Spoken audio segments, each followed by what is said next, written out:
is for FERNTV, and we're here with Kevin Miller, and he's got a movie called Generation RX that is showing here in Toronto at the MUCK Film Festival, the inaugural MUCK Film Festival.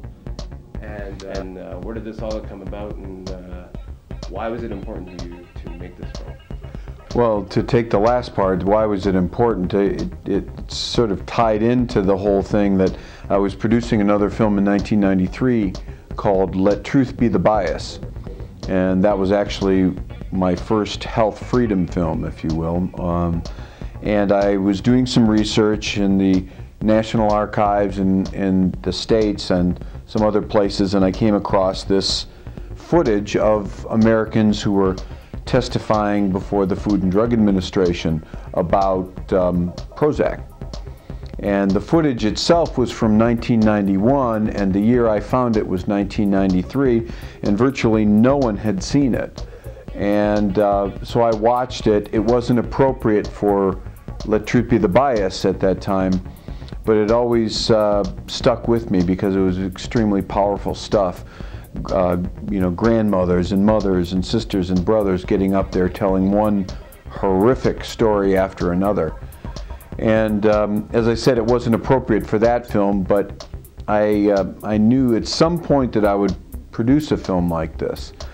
And so it happened to be that 2004, I believe, I was back in Washington. I was filming just a really short segment of an FDA meeting on antidepressants.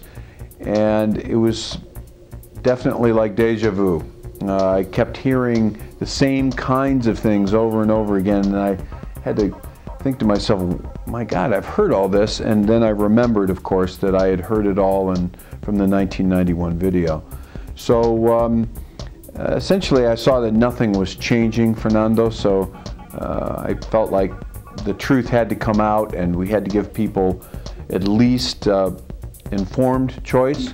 Is everybody informed enough now that, you know, we can make a positive change towards the, you know, stopping the commercial use of pharmaceutical drugs on our children, or there are a lot of work ahead of us?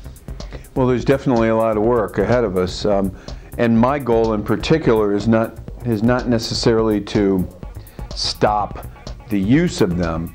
It's to provide credible, honest information about the way that these drugs were approved, Fernando, first of all through the Food and Drug Administration and of course in Canada, Health Canada.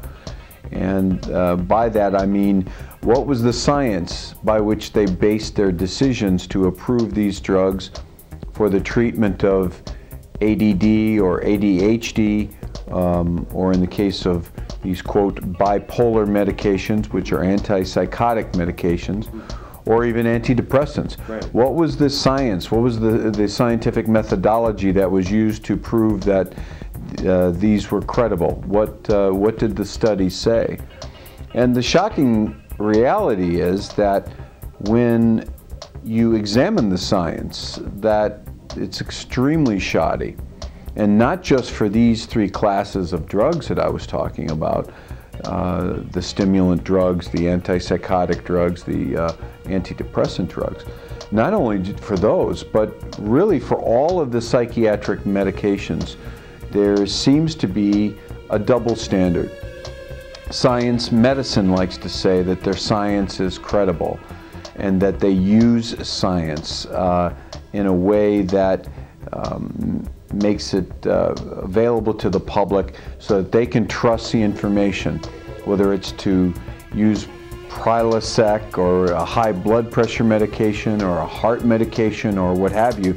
They all hang their hat on the fact that they're saying, well, the science, the studies prove that these drugs are both safe and effective. However, with the psychiatric medications, that has not been done. Completely different structures in place for the approval of these drugs within the Food and Drug Administration and Health Canada. And basically what they are doing is taking the recommendation of people who are sitting on a panel. In the United States, it's called the Diagnostic and Statistical Manual for Mental Disorders.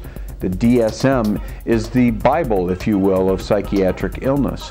And once they approve the actual illness, then indeed there has to be a medication to treat that.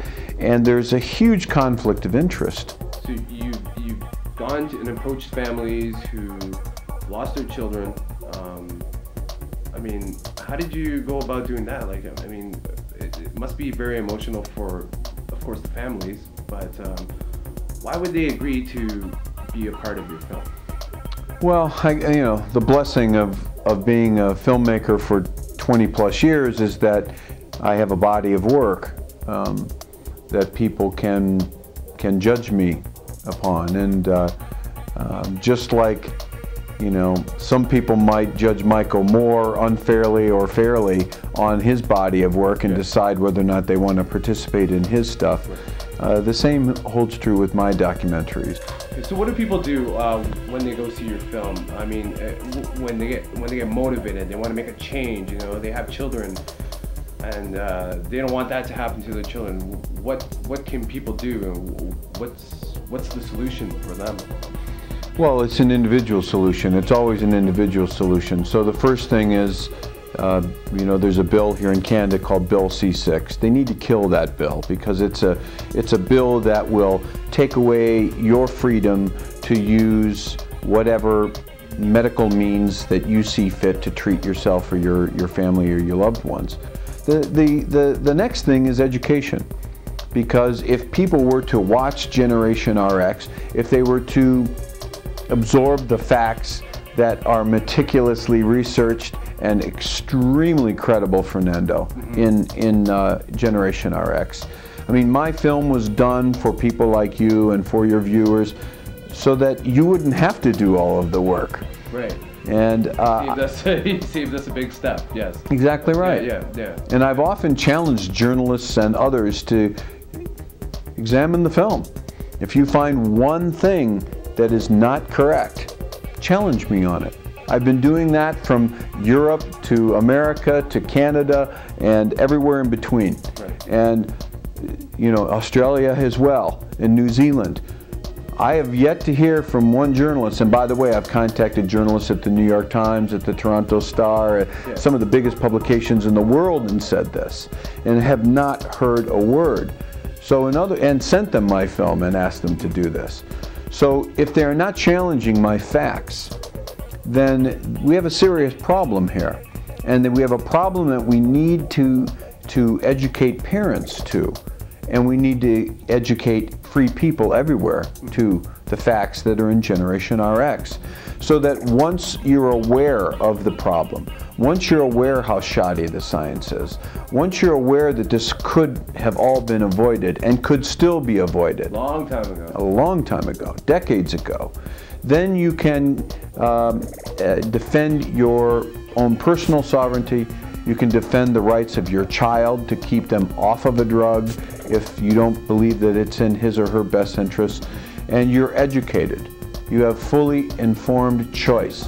Wish the very best for your film Generation RX on Saturday, and it's going to do well here at the MUCK Film Festival. I'm Fernando Fernandez for Kevin Miller. Take care. Thank you.